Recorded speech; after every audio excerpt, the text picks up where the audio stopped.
Good morning from Vienna. This is a special podcast, and sadly I'm not with Johanna because she's in London, but I am instead joined by Milda Manomaityte. So we're here in Vienna. It is a very sunny but cold day, a Friday morning. We've just been at the Global AirRail Alliance annual conference, hosted by OBB, the national operator, and City Airport Train, CAT, who run trains from the city to the airport. So Milda, what's your official title? I am the founding director of the Global AirRail Alliance. And can you tell us about the Global AirRail Alliance and why we're here? Global AirRail Alliance is a community of operators that provide rail services to and from airports for passengers and employees. And when I say operators, I mean the airports, the rail operators, the airlines, and also all the people who are planning for new services. So this is a very global community. We have our members come from Australia, South Africa, Russia, Canada, United States, Europe. So we have a very international audience that have very similar challenges in providing rail access to airports, and they have some specific challenges that are only appearing in their countries, but that provides a very good platform for these operators to discuss and share the lessons learned, how the mobility as a service are affecting the rail service to airports, how international passengers can have a better experience. So this is a really good, close community that have very interesting discussions when they meet. So what was the main chat this week? So this week we focused a lot on luggage. One of the reasons is because Vienna City Airport Train is the only operator in Europe that provides a fully integrated in-town check-in, meaning that passengers can drop off their luggage at the in-town city center train station. So they can check in with their airline, drop the luggage then travels on the train to the airport, and the passengers then just can stay in town and experience the city, explore the shops, and then just catch the later train to their flight. So thank you for that advert. Other operators are available. Yeah, so this is the concept of in-town check-in, and there are other operators that provide the service, like in Hong Kong and Malaysia, Bangkok. This service, for some reason, doesn't really take off in Europe that well, but the operators were discussing how the mobility as a service, autonomous vehicles, Uber, so the internet transportation companies might influence and change that. What are the passenger behaviors when it comes to luggage? Do they feel comfortable giving their luggage to someone else a day in advance, or how can operators provide a better service by allowing passengers to not drag luggage with them? Right. And do you feel comfortable giving your bag up? Well, one of the things that was discussed in passenger behavior is when is the last moment where you lock your luggage and you go, yes, I am now fully packed. So I start packing maybe a day in advance, but then you have to put your toothbrush and toothpaste, and then I forgot this and I forgot that. So a behavior is that people probably fully pack their luggage right before they leave. So yes. That is a challenge. I mean, I'm looking at my suitcase here, which is yet to be closed, so yeah. Yeah, so that would require a change of behavior, which could be a challenge. Also, with the low-cost airlines, they really don't want to deal with your luggage, the low-cost airlines. The idea is that you always have it with yourself and you look after yourself, because there's some implications and insurance things that if something happens, who's responsible. So it's an interesting discussion. We have not found the answer yet. Right. So from sort of a passenger interface, you've got trying to trust them to give you your bags. What are so most people, when they book a flight, I assume, you book a flight, you go, I just battled with an airline's website for about 25 minutes. I booked the flight, tick, I banked that. I'll figure out transport later. So how are these given that they're quite niche railways, in your local city, maybe you get an Uber, maybe you do take the train, but how are these operators getting you to know that they have a service that exists when you're all the other side of the world on your laptop? Yeah, so this was another lengthy discussion about reaching the customer at home. So the airport express rail operators, they have it was highlighted that two key things need to happen to get the passenger: reach them at home, or make it the obvious choice when you're at the airport. So reaching at home, especially for international traveler, there are examples when operators work with airlines. So the ground transport booking becomes part of the airline booking process, but we all know if you book your flight and then you have 15 pages offering you extra services, we just skip that. And also, you know that they're going to offer you the most expensive things. Yeah. Because that's what they got to deal with. Or that's the perception that the airline is here to make money of you rather than offer you a great customer service. So marketing is very, very important part of this business, and creating the brand, to creating the knowledge about the brand for your domestic passenger and your international passenger is very important. And the way operators do that is either advertising through social media, so that's a big thing, reaching targeted ads, using search engine advertisement, and then if you search for a flight, an ad would follow you saying, "Oh, by the way, have you booked the rail journey yet?" And then when you do land, because the operators see that passengers really do not think about their ground transport until they are already in the baggage hall, and then start looking for signs. So when you're there and there is there's a lot of information about, very simple information. Here's the train, it takes 15 minutes, it costs X amount of money, and you can buy a ticket right now, or just you don't need a ticket, you tap it with your contactless card. This what it works. One of the things that really works for the operators is to have ticket vending machines or ticket sales agents at the baggage check-in, baggage reclaim hall. Yeah. So what is being done to make all those connections between airports and the railway? As in, do these local operators have good relationships with the airports? Is everyone in it for the same reason? It varies from country to country.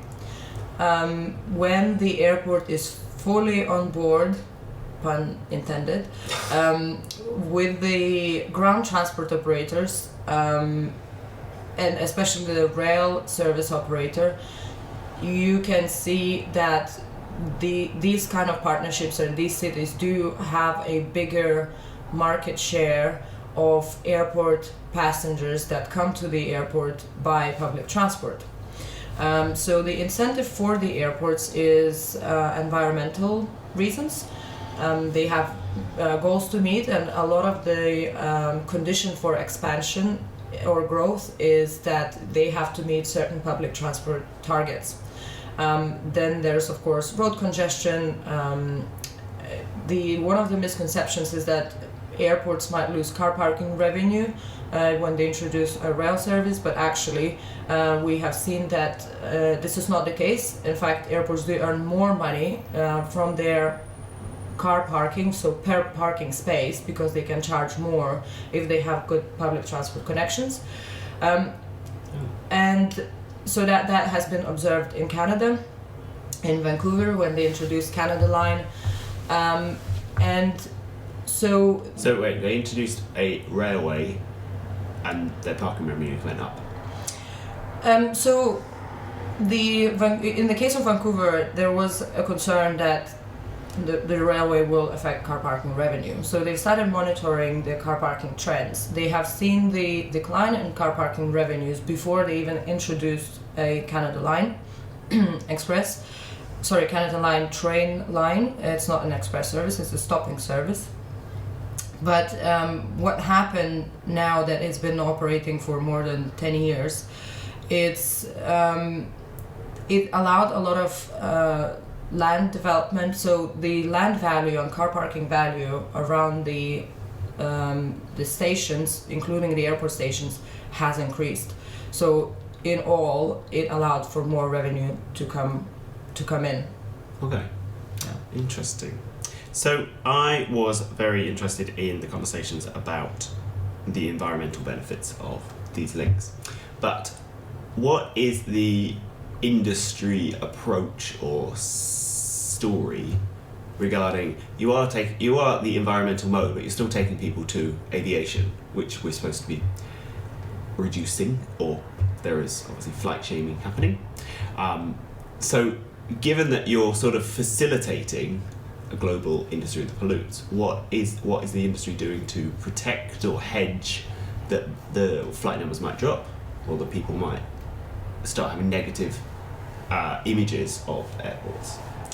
So there are two aspects of that. One is very interesting, that it involves high-speed intercity trains rather than city rail links to airports.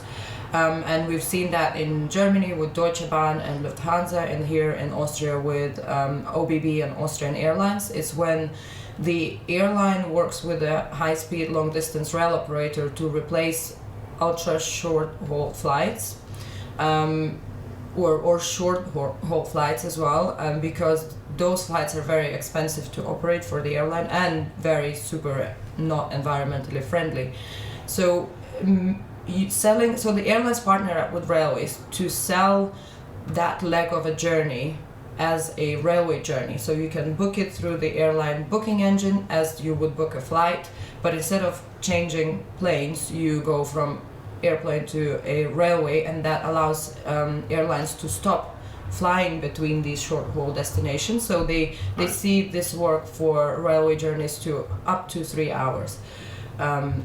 On the other hand, where it is a city connection to a railway, what the operators are seeing that the demand for travel grows, and when there is an opportunity for people to choose how they travel, whether they fly or take the rail, everybody still benefits, as in business-wise, commercially, because there's still a lot of people traveling, and having the choice and having different modes for your travel allows for better passenger experience, and hopefully if there are more train journeys it's a difficult question to answer, because I think the global trend is that traveling is growing. So if we can relieve some of this pressure from air to rail, it will be better. Otherwise, all the growth will happen in air. Right. And just looking at you, and past your head is the railjet train. Yes, it is. At the Vienna Hauptbahnhof. So one of those issues is don't take people from the city centre to the airport, just keep the train running to the next city, so you reduce all those flights. Yes. Right. Yes, or if you have to go to the airport and you have to fly because you can't take the train from New York to Sydney, then please at least use an environmentally friendly mode to go from the city to your airport, and don't take the car. Okay. So you mentioned Sydney there. I have been to Sydney, and I did like the AirRail link. I liked just how it was literally a case of just go downstairs and get on the train, which is very nice. So where have you been that you think are standout examples of AirRail links? I'm going to assume focusing on simplicity. Yes, there are. I have not been to Sydney, unfortunately, or Australia. Maybe next year. The next conference. You hear that, Sydney? So the good examples that I've seen is, again, coming back to the partnership, it's when the railway station is fully integrated in the airport infrastructure and an airport terminal. So as you say, you can just go down a different level, a different floor, and you don't have to leave the airport. So we've seen that in Flytoget in Oslo. Yep, run by Lottie, because I have to name check her. Oh yes, right. I was like, no, it's run by Flytoget. I name checked you. And who else do I have to finish up? Chris from Brisbane, air train. Yeah, so again, never been to Australia, don't know. Oh, you must go. You hear that, Brisbane? Yeah, so But building the station inside the terminal takes, obviously you have to be there at the start when they're building the terminal, so it really has to be sort of an integrated project. And it is not always the case. So when a situation is when you're bringing a rail link to an existing airport, then as you still know, Liam, the solution is to make it as simple as possible to find it. So don't place a tiny little sign that says something that means a lot to a local passenger but means nothing to an international passenger, like you have two arrows pointing, one to railway station and another to metro station. So an international passenger would go, is that not the same thing? So we've seen here in Vienna as well how city airport train is using color to make an intuitive wayfinding, so you almost just don't need signs anymore. That neon green that's theirs, isn't it? Yeah, so can't miss it. You've already established your brand color as neon green. There's no other brand in the airport that uses that color. So all you need to do is just keep at a corner of your eye, just follow the color, and you just don't need wayfinding. Right. So make it as simple and easy. No complicated fares. You rock up, you buy a ticket, or you know how to buy beforehand, and it's easy. It doesn't have 15 different fares that you need to know, and you know where you're going. I know an airport in the UK that has about 15 different fares. No name checking that one, please. No name checking, I don't remember. So we should be nice to them. Okay, so sort of finishing up is the end of your conference was the awards last night, for which I was there. Thank you very much for the wine. Can you tell us about the winners and especially why they were the ones that won?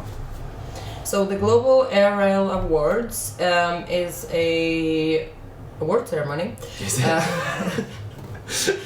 And did you have too much wine in the box? This morning? And the idea is to not to just only celebrate the best and sort of mark the ones that are doing the best work, but is also to recognize and showcase and benchmark. So the principal goal is to benchmark the work they're doing, and we have different categories each year, and anybody can submit. You don't have to be a GARA member to submit your award, and each year I see different categories being popular. So one year we had a lot of environmental commitment initiatives. This year is a year for marketing, so you kind of feel the pulse of the year, so what was important for the operators. So clearly the competition is high, and the operators spent a lot of their creative time thinking of good marketing campaigns. So this year the big winner was Stansted Express. They came out with 3 awards. They did look hilarious with their 3 awards. Yeah, they did well, and they so Chris, good job. Chris Ford, very good entry writer. If you need to understand how to write a good awards entry, he did. And the judges were saying the reason why he chose these winners, and you were one of the judges as well. So the awards are being judged by transport professionals, some of the members as well, making sure they're not judging their own entries. And each category has number of judges. The judges don't know who the other judges are, so everything is above board.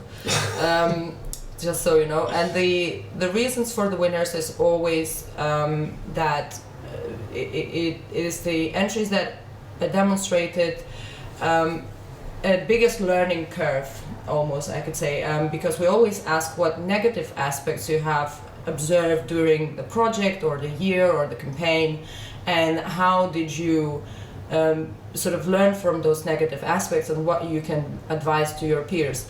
So the entries that win always are very honest about that thing, because there is always something that happens unexpectedly, and there's always and you deal with it. Entries that say we have not observed any negative aspects always are being sort of ranked lower, because this is just not possible. So, given that you see all the judges' comments, are there any time when you have to filter out judges' harsh comments and not tell the entrant? No, I always give the full feedback, always. But you know what Chris said to me from Statsted Express yesterday, he said last year he got some harsh comments from the judges saying, if you would have done this, your entry would have been better, you know, it's a good project, but something was lacking. And he said this year he really took this advice to the heart, and the result, the proof is in the pudding. Proof is in the pudding. Strudel. Yeah, in the strudel. So, could you tell us a fun fact about AirRail? Oh. There are so many fun facts. Name 6. I have no idea. Okay, fun fact number 1, we had 2 award ceremonies where our hosts were wearing national costume dress, so that was in Oslo, and yesterday Austrian national dress. Austrian national dress, yes. Good. It was amazing, it was fantastic. We always like to have a bit of fun at our dinners. Where was the first AirRail link? First ever. Yeah. The first ever non-stop airport express service is Gatwick Express, and they're celebrating 35 years this year. Started in the UK. And where is the most recent one to open? That's a trick question. Where's the next ones coming online? Oh yeah, that was also something that we have discussed. There are many projects currently under development. There's stuff going on in Paris, and we're hoping for a new non-stop airport CDG Express there. And we've heard speakers from LaGuardia. There's an interesting project happening there. Montreal is building a new rapid transit service. It will be a commuter line. So there's stuff happening. Los Angeles is doing one. Yeah, there's Australia. airports are building new rail links fast. And where's the largest airport that doesn't have a rail link? I believe that's Melbourne. Get on it, Melbourne. Yeah, You're but behind the curve. they're in process. They're in process. Yeah. Okay. And one last thing is, we're talking about AirRail links. Does any type of rail transport to an airport count as an AirRail link? Are you agnostic about that? Yeah, the classification is fluid, somewhat. So we, as a alliance, we don't care that much about the type of AirRail link. It matters when it becomes operational and commercial sort of discussions, because the non-stop service, a premium service like Heathrow Express, it would have different challenges than a metro line service. Yeah. So, but they will have a lot of similar challenges as well. So we don't really care about the classification. We sort of call the airport express service. Usually it's either non-stop or has very little stops. It is dedicated, it is branded, so it's not part of the bigger network. You have a very clear brand. It is integrated with the airport more or less. So yeah, but it is fluid. Right. Okay. And for future mobility, because we cover that, is what are airports doing and AirRail links to include future mobility? Now, just to jump in, we're desperate to finish this so that we can go and use Lime scooters around Vienna and have fun on those. So, how are Lime scooters going to be integrated? So Can I scoot onto the train? If you can take your luggage on the scooter, I think you can do that. One of the challenges and opportunities for mobility as a service is what we call the last mile journey. So from your home, from your hotel to the station. We understand that changing mode of transport is a penalty, especially for passengers, sort of passenger experience, especially if you have luggage. You will not cycle to a train station if you have a big old bag with you, and this is where the bag service drop-off could come into play. So This is something that the operators are very aware of, and they have been trials with Uber services. So in Johannesburg, Gautrain did the partnership with Uber. Hong Kong is working with local taxis to provide half-price taxi rides for people that go to Hong Kong airport express line stations. So there is no one fit-for-all answer yet, and this is something that we talk every year. And if there are any mobility as a service providers that have some ideas how it could help the rail operators that connect to airports with their operations and challenges, hit us up. Hit you up. Okay. Hit me up. You heard it here. Hit them up. Brilliant. Well, thank you very much for your time. Thank you. I know you're keen to get out scootering and eating strudel. So, I'll see you back in London. See you back in London. Thanks, guys. Bye. Listen again to What Moves Us. Passion.